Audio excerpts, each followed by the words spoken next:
Human beings have been writing since about 5000 BC. Writing first started as a tool for trade in Sumeria, but it's kind of evolved now to something that we use to express and communicate ideas and feelings, and trade. It's pretty good for that still. In the 15th century, Johannes van Gutenberg pioneered the invention of his printing press. And his printing press was a little different to the printing presses that existed before. It allowed him to create individual sentences on pages. And this was a revolution. It changed the way that publication worked. And what this meant was, at a time when most of the publications were Bibles, this meant that Bibles could be quickly produced and disseminated, along with European imperialism. Type was first made with metal, and then with film, and most recently it's been made digitally since around the 1970s. There's always been a human fascination with letters, and not just their inherent beauty, but their ability to communicate and to decorate. And this act of arranging letters to either, be read or sometimes just to be looked at is called typography. I've been a graphic designer for about 12 years, and I think I could safely say that I've spent most of my career fascinated with typography and the way that it interacts in my work. But what's the big deal behind it? Type is like water. It's like air. It's everywhere, right?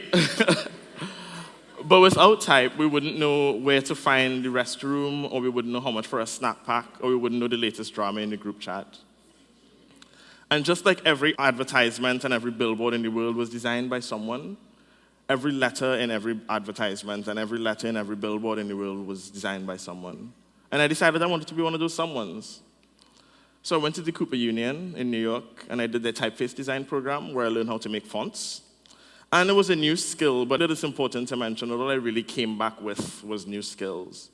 Something that I learned as I started working on my own was how disproportionate the balance was for support for languages that we would consider to be used in poor or black and brown spaces relative to languages used in what we would call the Western or developed world.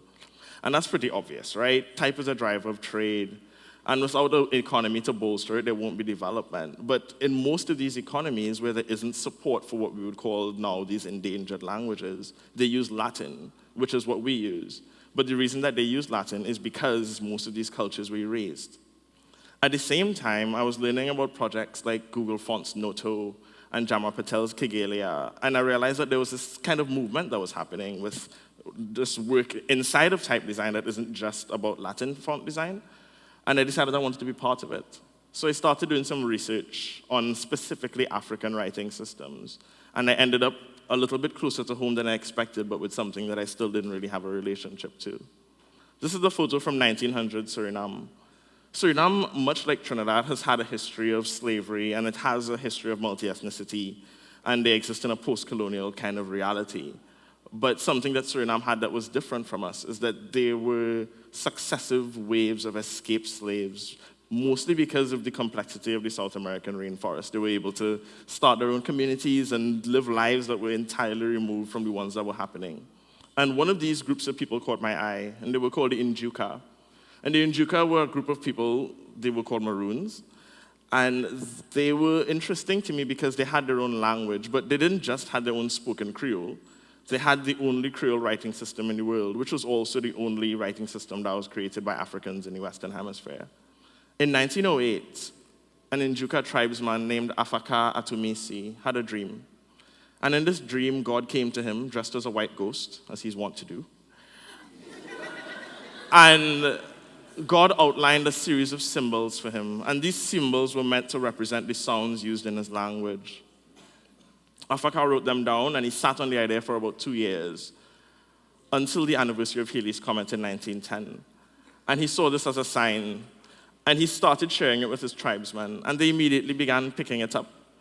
And curiously enough, it wasn't used first for trade, but it was used for things like recipes and prayers and gossip, all of the stuff that we're good at using text for. But the language was ultimately a little doomed, at least the written part of it. Because of a mixture of religious superstition and tribal feudalism, the writing system was never allowed to be disseminated across the entire tribe. So for as long as it existed, it did, and it was working fine, but because the writing system wasn't shared, the language evolved past it. So now you can learn the language, you can find a dictionary online, but there isn't really any access to it in terms of the writing system that was created. So you can't send a text message, you can't even learn how to use it unless you're really good at academic journals. And I figured, well, I could help here, I know how to make fonts and stuff.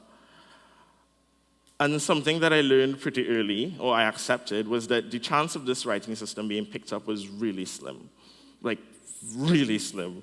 But it would remain as slim as it was for as long as there wasn't any support for it. And you should have access to parts of your cultural legacy, even if it's just for 5 minutes for a primary school project or a PhD proposal. There is work that's being done in Suriname, so this is work by an artist called Marcel Penis, but this isn't the kind of work that we can use to establish a formal record, and we really need a formal record. This is a good example of why. What you see there is the symbol for Jew and the symbol for Ka, and the way that these work is that they will come together and make the word Juka. The name of this group is called Injuka, but there's no way to separate that hard N sound before Juka. So as it is right now, this could mean Njuka, which is a proud group of people, or it could also mean Jew shit, which, not great, right? So, that is part of the work that needed to happen. So I started working on a series of symbols based on the script, and I made a font out of it. But there's a line that you're always towing with this kind of work between respecting an aesthetic tradition, but also making something that people can use and something that, it has value as a designer. There's some sounds in this language that don't have corresponding symbols. So that's kind of why we end up in this Jew shit territory. And a solution for this would have been to, do some research, and maybe they just didn't do the right, recordings, and we can probably find these missing symbols. So I looked for them, but I didn't find anything. But what I was able to do is work with a linguist who actually developed a lot of the background research on this. And we developed a system where we can develop actual solutions for this. So now we can distinguish between some of these sounds with just some simple marks. Nobody right now, or at least very few people, are writing in the script. And what that means is that if you are using it, that there must be some way for you to switch between Latin, which we use, and this script. So I wrote some features into the font that made you able to either switch between Latin and Afaka, or you can just type, and it will just convert it for you immediately. This type of technology means that we can also make things like learning tools. So someone might be able to actually learn the script if they really wanted to, but at least the information is now accessible. And that was it. That was most of the work. Most of the work took place over about 9 months. And something that I really developed an appreciation for was what I did was a pretty minimally invasive project, but there are people who dedicate their lives to this. And what they're doing is not just a matter of archiving things, but they are also returning a writing system to people who otherwise wouldn't have access to it.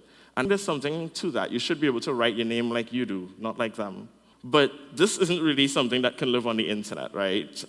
So the font has been created, and it's open for public access, and you can definitely access the code that I use to write some of the features, and that's really because work like this is too important for a paywall, I think.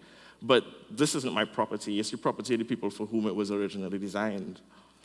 So I've designed some sheets that we can send across to them and say, hey, is this okay with you? Are these proportions fine? And if we get this sorted out and we get collaborative agreement on this, then we can actually have it encoded, and we can have this linguistic anomaly preserved forever. I have a pretty okay design practice, and it keeps me fed and clothed, but something that I'm really interested in is the ways that I can return value to the society that I'm in. I'm not an expert at this kind of thing. I'm not a linguist. I'm not a lexicologist. But I am pretty invested, I think. And I think that for as long as you are invested in this kind of thing and invested in finding problems that you can lend yourself to and possibly even solve, you will not just improve the space around you, but you will improve yourself by an extension. And we can totally do it. So there's a little bit of homework. The first thing you're going to do is you're going to think a little bit about what you might be good at. We're not all good at drawing curves. We're not all good at writing code, but some people are really good at organizing things. I'm not. Some of us are really good at making people laugh, but the point is that we need everybody.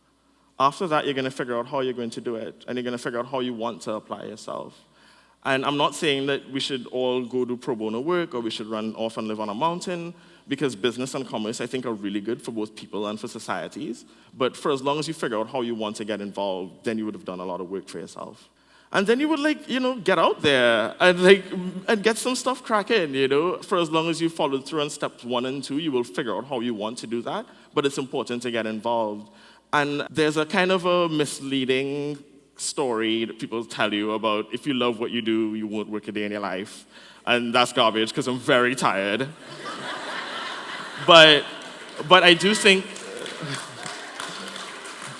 but your work will mean something, and it won't mean something to just you. It will probably mean something to a lot more people than you expect. So you should go for it, and you should go brave, and you should have fun. Thank you.